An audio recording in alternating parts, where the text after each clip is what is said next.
प्रिय विद्यार्थियों, आज अपन पढ़ेंगे राजस्थान का धरातलीय प्रदेश। भौतिक दृष्टि से राजस्थान को किस प्रकार से विभाजित किया गया, राजस्थान के भूगोल के बारे में टॉपिक है।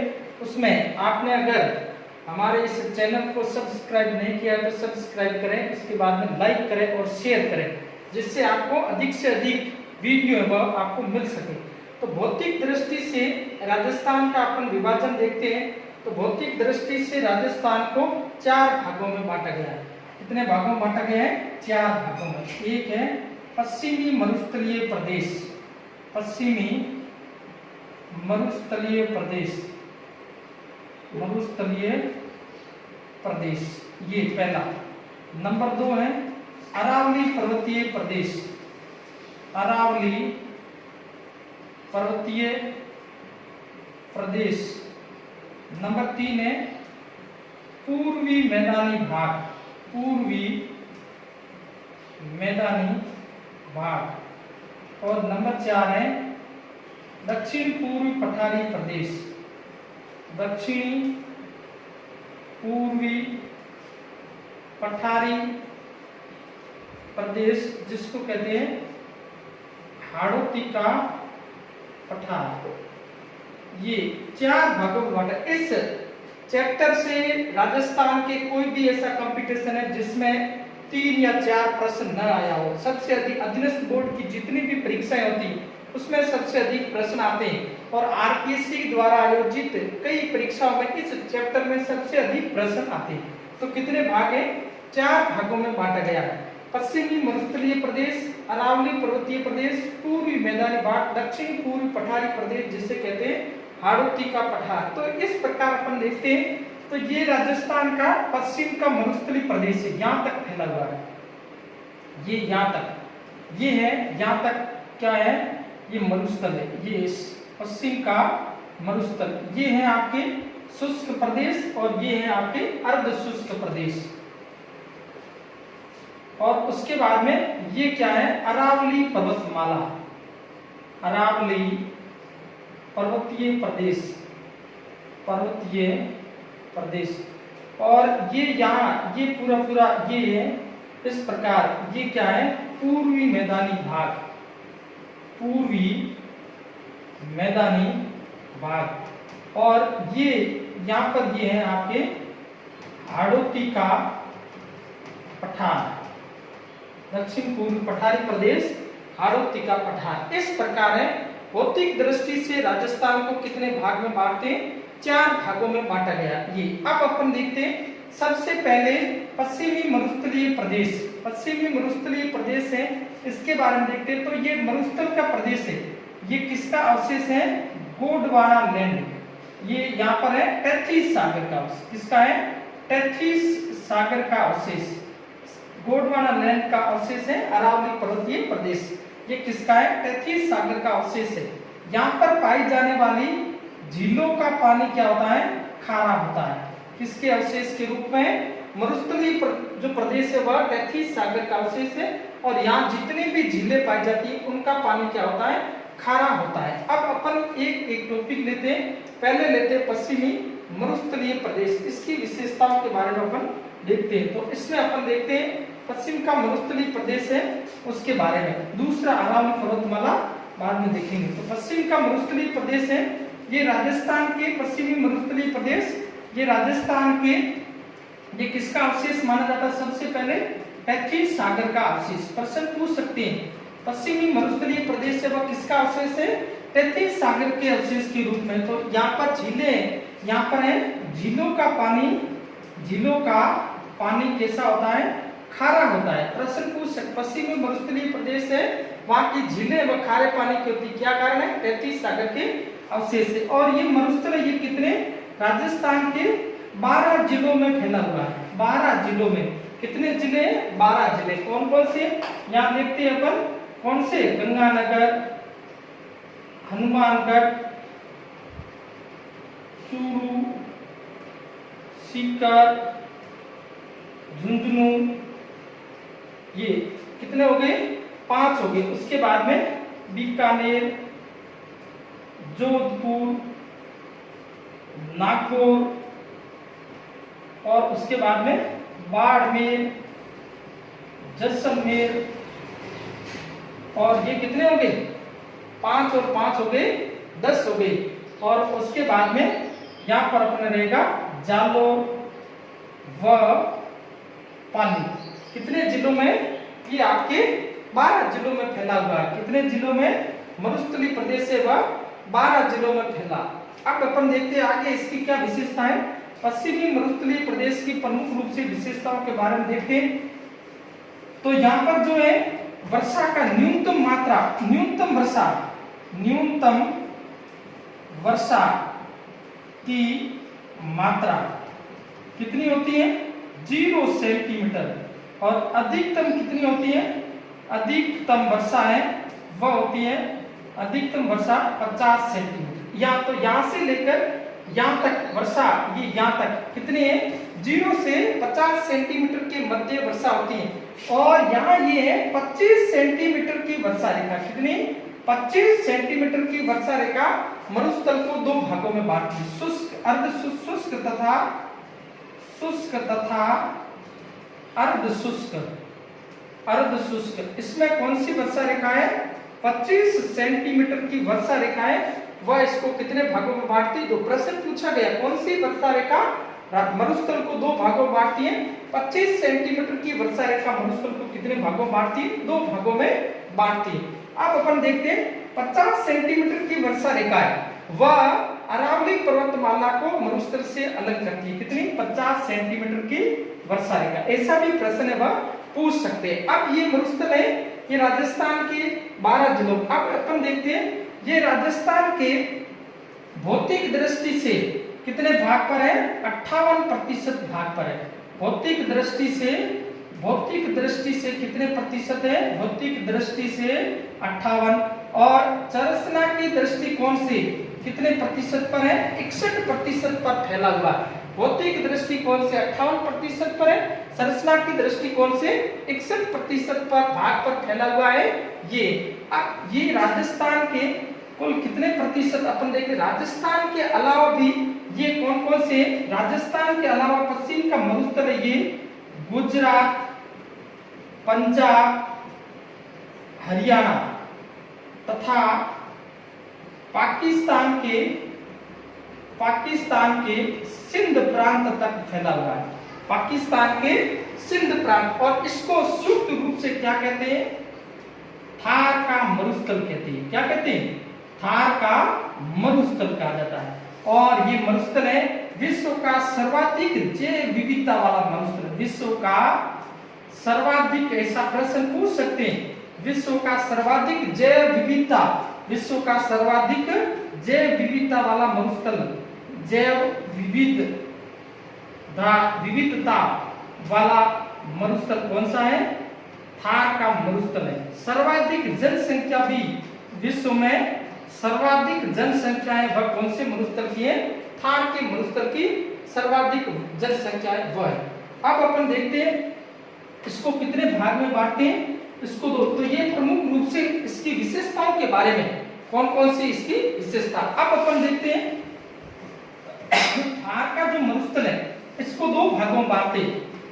पहला कौन सा भाग है? शुष्क, और दूसरा है अर्धशुष्क। तो अपन देखते हैं शुष्क प्रदेश की क्या क्या विशेषता पाई जाती है। शुष्क प्रदेश है वहां पर क्या विशेषता? मरुस्थल को 2 भागों में कौन सी वर्षा रेखा है?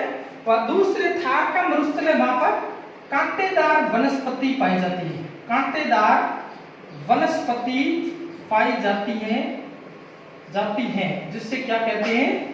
जीरोफाइटा कहा जाता है। जीरोफाइटा कहते हैं। प्रश्न पूछ सकते हैं जीरोफाइटा सुमेलित कीजिए। तो कहाँ है ये? थार के मरुस्थल में कांटेदार वनस्पति है। कांटेदार वनस्पति उसको क्या कहते हैं? जीरोफाइटा के नाम से इसको जानते हैं। अब अपन देखते हैं शुष्क मरुस्थलीय प्रदेश। शुष्क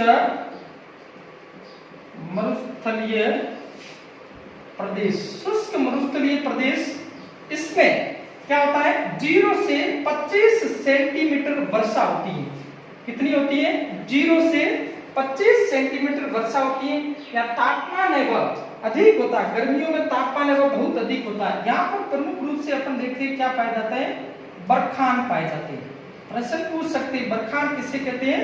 ये विशाल बालू का स्तूप है, विशाल या विशाल विशाल अर्ध चंद्राकार बालू का स्तूप, ये और जिसका आगे का भाग गाय के सींग के समान हो तथा ये गतिशील रहते हैं। ये क्या रहते हैं? गतिशील रहते हैं। और इनकी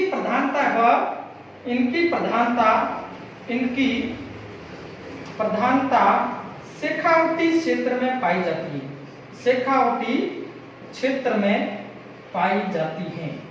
ये बरखाने विशाल अर्ध चंद्राकार बालू, आधे चांद के आकार का ऐसे बना हुआ, आधा चांद होता है उस प्रकार से ये बना होता है। गाय के सींग के समान आगे का भाग होता है। और ये क्या होती है? इनकी प्रधानता कहाँ पाई जाती है? शेखावटी, उसको क्या कहते हैं? बरखान के नाम से जाना जाता है। और ये अनुदैर्ध्य तथा अनुप्रस्थ की तुलना में विशाल होते, बड़े होते हैं। अब अपन देखते हैं नंबर 2, अनुदैर्ध्य बालू का स्तूप। अनुदैर्ध्य बालू का स्तूप किसे कहते हैं? पूछ सकते हैं। अनुदैर्ध्य बालू का स्तूप पवनों की बहने की दिशा, पवनों के बहने की दिशा के मार्ग के समांतर बनने वाले बालू का स्तूप। पवन जैसे बनती है बालू का स्तूप, पवनों की बहने की दिशा के मार्ग के समांतर बनने वाले, जिस तरफ पवन बहती है, अपन जैसे पढ़ते हैं ध्वनि तरंगे कितने प्रकार की होती है? 2 प्रकार की होती है। एक होती है अनुदैर्ध्य और एक होती है अनुप्रस्थ। उसी प्रकार ये भी पवनों के बहने की दिशा के मार्ग के समांतर बनने वाले बालू का स्तूप क्या कहलाते हैं? अनुदैर्ध्य बालू का स्तूप कहलाते हैं। और इनकी प्रधानता जैसलमेर क्षेत्र में, ये अधिक कहाँ पाए जाते हैं? जैसलमेर क्षेत्र में अधिक पाए जाते हैं। ये क्या होते हैं? इनकी प्रधानता कहाँ पर है? जैसलमेर में। और उसके बाद में इन्हीं मरुस्थल को सहारा, इस अनुदैर्ध्य को सहारा मरुस्थल में इन्हें क्या कहा जाता है? शीत के नाम से जाना जाता है। किस नाम से जाना जाता है? शीत। क्या है? प्रश्न पूछ सकते हैं शीत क्या है? तो अनुदैर्ध्य बालू का स्तूप है, इनको सहारा मरुस्थल में क्या कहा जाता है? शीत कहा जाता है। अब आगे अपन देखते हैं इसके बाद में अनुप्रस्थ बालू का स्तूप।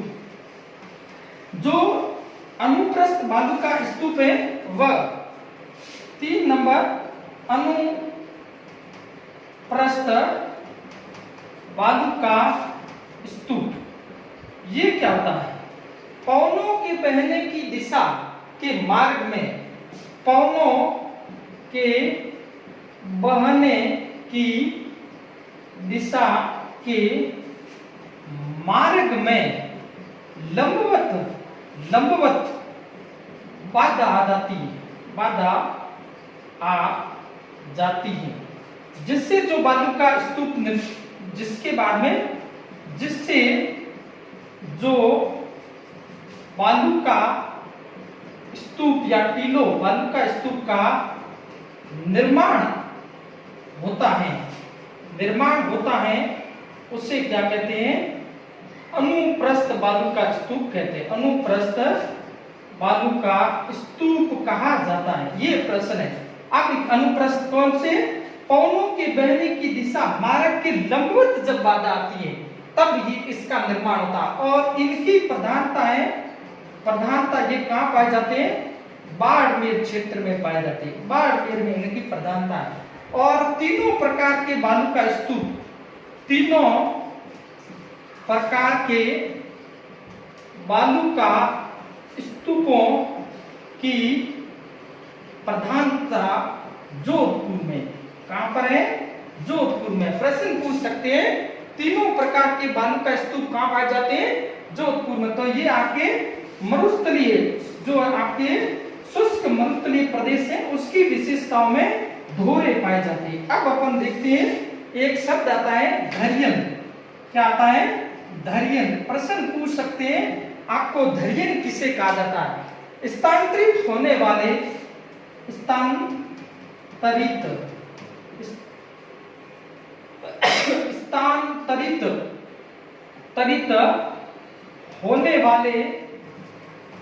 होने वाले बालू का स्तूपों को जैसलमेर में धैर्यन कहा जाता है। धैर्यन कहा जाता है। ये स्थानांतरित बालू का स्तूप है, एक दूसरे भाग से दूसरे भाग में स्थानांतरित हो जाते हैं, इसको धैर्यन या धोरे भी कहा जाता है। अपन कहते हैं धोरे, बहुत बड़े बड़े, ये तो इसको क्या कहते हैं? धैर्यन के नाम से जानते हैं। अब आगे अपन देखते हैं झील बनती कौन सी? पलाया झील। ये भी किसकी विशेषता है? मरुस्थलीय क्षेत्र में क्या पाई जाती है? पलाया झील पाई जाती है। अब देखो क्या होता है, धोरों के मध्य क्या होती है? अस्थायी झीलें क्या बन जाती है? यहाँ पर मरुस्थलीय प्रदेश में धोरों के मध्य या अस्थायी झीलें बन जाती है। बालू का स्तूपों के मध्य अस्थायी झीलों का निर्माण हो जाता है। झीलों का निर्माण हो जाता है। ये झीलें लवणता युक्त होती हैं और ये अस्थायी होती हैं। और उसके बाद में एक शब्द आता है टाट रण या डांड। टाट रण या डांड क्या होता है? ये भी क्या होता है? झीलों, अस्थायी झीलों के बाद में जब पानी आगे बढ़ता है, धोरों में इनके बाद पानी आगे बढ़ता है, तब दलदल नुमा जो क्षेत्र बन जाता, जो क्या बन जाता है? दलदल नुमा क्षेत्र बन जाता है। उस क्षेत्र को क्या कहते हैं? टाट रण या डांड कहा जाता है। जो यहाँ पर मरुस्थल में दलदल कीचड़ नुमा जो क्षेत्र बनता है, उनको टाट रण या डांड। तो ये आपके किसकी विशेषताओं के अंतर्गत आता है? ये मरुस्थल की, शुष्क मरुस्थल की विशेषताओं के अंतर्गत ऐसा आता है। अब अपन देखते हैं एक यहाँ पर आया अपने हैं, क्या है यहाँ पर? लाठी सीरीज है। लाठी सीरीज या श्रृंखला क्या है? इसको अपन हिंदी में श्रृंखला कहते हैं। लाठी श्रृंखला या सीरीज। जैसलमेर के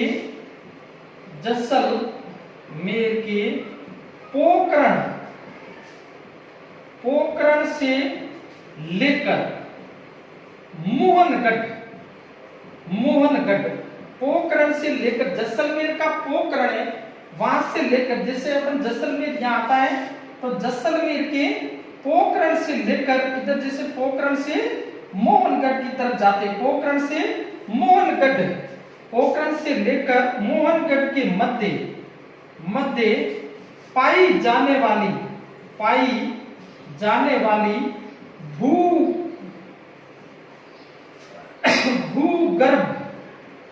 भूगर्भीय जल पट्टी को लाठी सीरीज कहा जाता है। लाठी सीरीज कहते हैं। प्रश्न बनता है, क्या बनता है?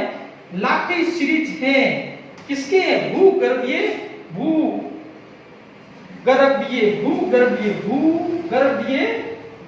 जल पट्टी है। क्या है? भूगर्भीय जल पट्टी। ऐसा प्रश्न पूछा गया तो आपको ध्यान रखना है, लाठी सीरीज क्या है? भूगर्भीय जल पट्टी। और यहाँ पर किसकी प्रधानता पाई जाती है? सेवण घास की प्रधानता पाई जाती है। सेवण कौन सी घास पाई जाती है? सेवण घास की प्रधानता पाई जाती है। सेवण घास की प्रधानता यहाँ पर पाई जाती है। और उसके बाद में अपन यहाँ देखते हैं सेवण, और दूसरा यहाँ है सेवण घास में कौन सा है? गोडावण पक्षी अधिक पाया जाता है। गोडावण पक्षी अधिक पाया जाता है। इसलिए इस क्षेत्र को, इस प्रदेश को, इस क्षेत्र को गोडावण पक्षी की चरण स्थली कहा जाता है। इस क्षेत्र को गोडावण पक्षी की चरण स्थली कहा जाता है। इस प्रदेश को क्या कहते हैं? गोडावण जो है उसकी चरण स्थली कहा जाता है। और यहाँ पर भी है एक गांव है जिसका नाम है चांदन गांव। चांदन गांव, वहां पर एक है चंदन नलकूप, चंदन नलकूप। और इसको क्या कहते हैं? थार का घड़े, थार के घड़े के उपनाम से जाना जाता है। थार का घड़ा कहा जाता है। चंदन नलकूप को क्या कहते हैं? थार का घड़ा कहते हैं। ये आपके प्रमुख रूप से किसकी विशेषता हुई? ये होगी आपके शुष्क मरुस्थल की विशेषता। अब अर्ध शुष्क मरुस्थल को कितने भागों में वापस बांटते हैं? 4 भागों में बांटते हैं। प्रश्न कई बार पूछा गया है, 4 भागों में बांटे अर्ध शुष्क मरुस्थल। अर्ध शुष्क मरुस्थल की इसको 1 नंबर अपन देखते हैं घग्गर प्रदेश, घग्गर प्रदेश। 2 नंबर है इसमें अपन देखते हैं शेखावटी प्रदेश, शेखावटी प्रदेश। इसको क्या कहते हैं? बांगड़, बांगड़, बांगड़ प्रदेश भी कहा जाता है। बांगड़, बांगड़ या बांगड़ प्रदेश। 3 नंबर है नागौरी उच्च भूमि, नागौरी उच्च भूमि। और 4 नंबर है जवाई लूणी बेसिन, जवाई लूणी बेसिन। इसको कहते हैं गोडवाड़ प्रदेश। प्रश्न पूछा गया निम्न में से कौन सा अर्ध शुष्क मरुस्थल के अंतर्गत नहीं आता है? तो 4 प्रदेश आते हैं, ये भी ध्यान रखना है चारों में। अब इनकी क्या विशेषता है? चारों में पहला कौन सा है? घग्गर प्रदेश। घग्गर प्रदेश के अंतर्गत घग्गर नदी के अक्वा तंत्र कहां पर है? गंगानगर तथा हनुमानगढ़, हनुमानगढ़ जहां पर गंगा नदी बहती है वह क्षेत्र आता है। और इस नदी को स्थानीय भाषा में, स्थानीय भाषा में इस प्रदेश को स्थानीय भाषा में इस प्रदेश, इस नदी को, प्रवाह को क्या कहते हैं भाषा में? घग्गर नदी को नाली कहा जाता है, कहा जाता है। नाली जो है भेड़ की किस्म भी है, ये भी ध्यान रखना। और पाकिस्तान में इसको क्या कहते हैं? पाकिस्तान में इसको आकरा कहा जाता है, कहा जाता है। पाकिस्तान में इसको किस नाम से जानते हैं? आकरा के नाम से पाकिस्तान में इसे जाना जाता है। उसके बाद में अपन देखते हैं इसमें, तो आगे अपन देखते हैं इसमें पाकिस्तान में हाकरा। अब ये घग्गर जो नदी है इसको किस नाम से जानते हैं? मृत नदी भी कहते हैं, मृत नदी भी कहा जाता है। और यहाँ पर है जो कौन सी है? इंदिरा गांधी नहर, सिंचाई की सुविधा अधिक है तो यहाँ पर क्या पाई जाती है? सेम की समस्या पाई जाती है। प्रमुख रूप से सेम की समस्या पाई जाती है। और इसके निवारण के लिए किसका प्रयोग किया जाता है? बूंद बूंद सिंचाई परियोजना का। किसका? बूंद बूंद सिंचाई परियोजना का प्रयोग वह इसके निवारण के लिए किया जाता है। तो ये आपके घग्गर प्रदेश की प्रमुख रूप से विशेषताएं, नाली क्या है, आकड़ा क्या है, मृत नदी किसे कहते हैं, सेम की समस्या कहाँ पाई जाती है? गंगानगर और हनुमानगढ़ में। बूंद बूंद सिंचाई परियोजना किसके लिए प्रयोग की जाती है? सेम की समस्या के निवारण के लिए। अब अपन आगे देखते हैं दूसरा अपन है नागौरी उच्च भूमि। दूसरी जो है अर्धशुष्क है उसमें अपन देखते हैं नागौरी उच्च भूमि, नागौरी उच्च भूमि।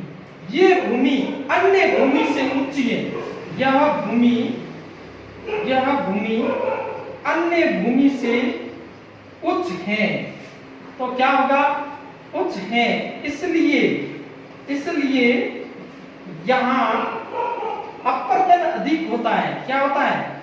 अपर्दन अधिक होता है।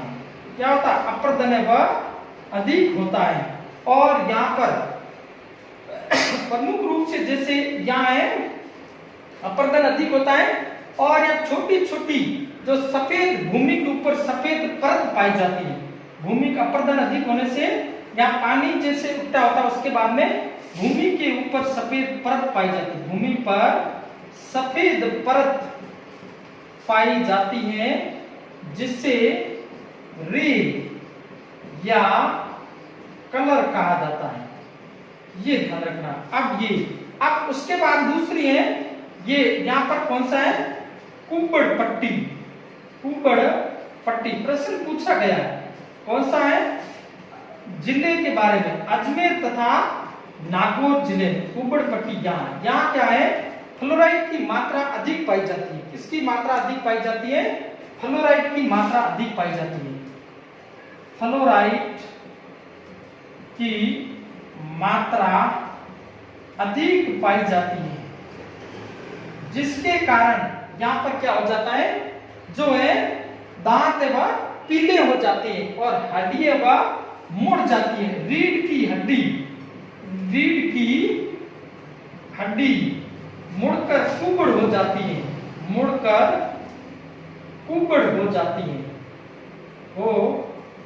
है, इसलिए इस क्षेत्र को क्या कहते हैं, कुब्बड़ पट्टी के नाम से जाना जाता है। और सबसे अधिक है नागौर जिले की मकराना तहसील का असरवा गांव इस समस्या से सर्वाधिक प्रभावित है। तो ये आपके 2 नंबर हो गए नागौरी उच्च भूमि। अब अपन है शेखावटी प्रदेश, उसके बारे में पढ़ते हैं। शेखावटी प्रदेश है कौन से, सीकर, उसके बाद में चूरू और झुंझुनू, ये आता है। अर्ध शुष्क में तीसरा है शेखावटी प्रदेश। शेखावटी प्रदेश, ध्यान रखना, इसको बांगर भी कहती है, बांगर प्रदेश। अब इसमें ये कौन से जिले में आता है, चूरू में आता है, झुंझुनू और कौन सा है, सीकर के अंतर्गत ये आता है। अब इसकी क्या विशेषता है, यहाँ है ये क्या पाए जाते हैं, जोहड़ पाए जाते हैं। यहाँ पर है नीचे चूने की परत होती है और उसके बाद में खोदकर कुओं का निर्माण किया जाता है। तो इस यहाँ पर है शेखावटी क्षेत्र में कुओं को स्थानीय भाषा में जोहड़ कहा जाता है। ये ध्यान रखना, जोहड़ कहाँ पाए जाते हैं, शेखावटी प्रदेश। दूसरा यहाँ है बीड़ है। इस प्रदेश में शेखावटी बीड़ क्या है, बीड़ कहते हैं, बीड़। शेखावटी प्रदेश में घास के मैदानों को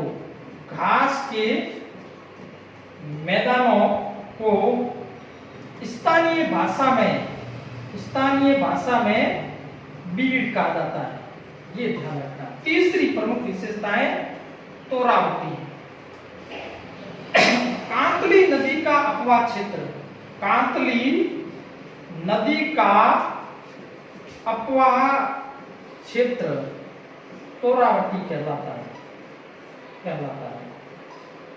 ये प्रमुख रूप से जो किसकी विशेषता है, ये शेखावटी प्रदेश, जोड़ पाए जाते हैं। बीड़ क्या प्रश्न पूछ सकते, जोड़ क्या प्रश्न पूछ सकते, तोरावटी क्या है प्रश्न आपको पूछ सकते। तो ये आपको याद करना है, बार बार देखना है, पुस्तकों को अधिक से अधिक पढ़ना है। अब अपन 4 नंबर है जो है कौन सा है, जवाई लूणी बेसी, इसको क्या कहते हैं, गोड़वाड़ प्रदेश। ये तो ये किसके आता है, लूणी तथा उसकी सहायक नदी जवाई, लूणी तथा उसकी सहायक नदी जवाई का अपवाह क्षेत्र जहाँ उस प्रदेश को क्या कहते हैं, गोड़वाड़। प्रमुख रूप से जालोर तथा पाली इसके अंतर्गत आता है और ये जवाई तथा लूणी का अपवाह क्षेत्र है। अपवाह क्षेत्र, इसमें ये आपके इसके अंतर्गत आता। तो ये आपके प्रमुख रूप से किसकी विशेषता हो गई? मरुस्थलीय प्रदेश, पश्चिमी मरुस्थलीय। इसी प्रकार अपन दूसरा भाग है वह कौन सा है? अरावली पर्वतीय प्रदेश है, उसके बारे में अपन बाद में अध्ययन करेंगे। तो ये जितना आपको कल परसों अपन है बाद में इसके बारे में पढ़ेंगे। तो अपन कल आपको अपन वापस है जो है दूसरा टॉपिक लेंगे, या कल अपन भूगोल का ये टॉपिक लेंगे जो भौतिक दृष्टि से अरावली पर्वतीय प्रदेश है उसके बारे में। अरावली पर्वतीय प्रदेश को भी कितने भागों में बांटा गया है? 3 भागों में बांटा गया है। ये भी किसका है? गोंडवाना लैंड है, उसके अवशेष के रूप में प्री कैम्ब्रियन युग वलित मोरदार पर्वत के रूप में विश्व की सबसे प्राचीनतम पर्वतमाला इसको माना जाता है। इसका उत्तरी अरावली पर्वतीय प्रदेश, मध्य अरावली पर्वतीय प्रदेश, उसके बाद में दक्षिणी अरावली पर्वतीय प्रदेश। इससे में अपन देखते हैं यहाँ पर जो दक्षिणी अरावली पर्वतीय प्रदेश है ये सिरोही, राजसमंद और उदयपुर जिलों के अंतर्गत आता है। इस क्षेत्र में राजस्थान की कुल वह 9% क्षेत्र है, 10% यहाँ पर जनसंख्या निवास करती है। इस क्षेत्र में जो अपन देखते हैं जो दक्षिणी अरावली पर्वतमाला की कुल लंबाई वह इसमें अपन है कितनी है? 692 किलोमीटर है। ये दिल्ली के रायसीना हिल से लेकर गुजरात के पालनपुर तक फैली हुई है। राजस्थान में ये कितनी है? 550 किलोमीटर राजस्थान में, 80% लगभग राजस्थान में। ये कैसी है? तारकुंदे के समान इस प्रकार है इसकी आकृति में, 20 में से सक्रिय। और जो दक्षिणी अरावली पर्वतीय प्रदेश है वह सघनता लिए हुए पर्वतमाला पाई जाती है, जिसमें जो गुरु शिखर, संतों का शिखर, शेर, उसके बाद में अपन देखते देलवाड़ा, जरका, अचलगढ़, उसके बाद में आबू पर्वत सिरोही का, उसके बाद में अपन देखते हैं कुंभलगढ़, कमलनाथ, लीलागढ़, सज्जनगढ़ जैसी पर्वत चोटियां इस क्षेत्र में पाई जाती है। और दूसरा है मध्य अरावली जो अजमेर में 20 में सक्का, जहाँ पर तारागढ़ और नागपहाड़ी जैसे पर्वत पाए जाते हैं। यहाँ पर कई जो है दर्रे पाई जाती है, जिसमें बर, पुरवेरिया, देबारी है, शिवपुर घाट दर्रे इस क्षेत्र में पाई। उसके बाद में उत्तर का अरावली प्रदेश है जिसके अंतर्गत आपके शेखावटी की पर्वत श्रेणियां आती है, तोरावटी का क्षेत्र आता है, अलवर और जयपुर की पर्वत श्रृंखला उसके अंदर वो अपन कल पढ़ेंगे। आज अपन इतना ही। आपको अच्छा लगे तो इसको आप लाइक करें, इसको आप सब्सक्राइब करें, अधिक से अधिक लोगों को शेयर करें, तो उनको घर बैठे हुए पढ़ने में सफल जो आसानी महसूस होगी। आनंद के साथ पढ़े, पढ़ाई ये वो आनंद है। आप इसको मन लगा के, जितना आपको पुस्तकों का प्रेम होना चाहिए, आप अधिक से अधिक पुस्तकें पढ़े, उसकी बदौलत है आप परीक्षा के अंदर अच्छा प्रदर्शन करेंगे। जब तक आपको पढ़ाई में आनंद नहीं आता है तब तक आपकी सफलता बहुत दूर है। इसलिए मन लगाकर इतना अच्छी तरह से पढ़ाई करें, आपका आराम से सिलेक्शन जो भी अपना अधिक से अधिक शेयर, कम से कम है आप एक है तो एक को और जो पढ़ने वाला विद्यार्थी है उसको शेयर करके कहोगे कि ये चैनल है इसको सब्सक्राइब करो, अपन को इसके बदौलत है आसानी से पढ़ सकते हैं। तो आज इतना ही।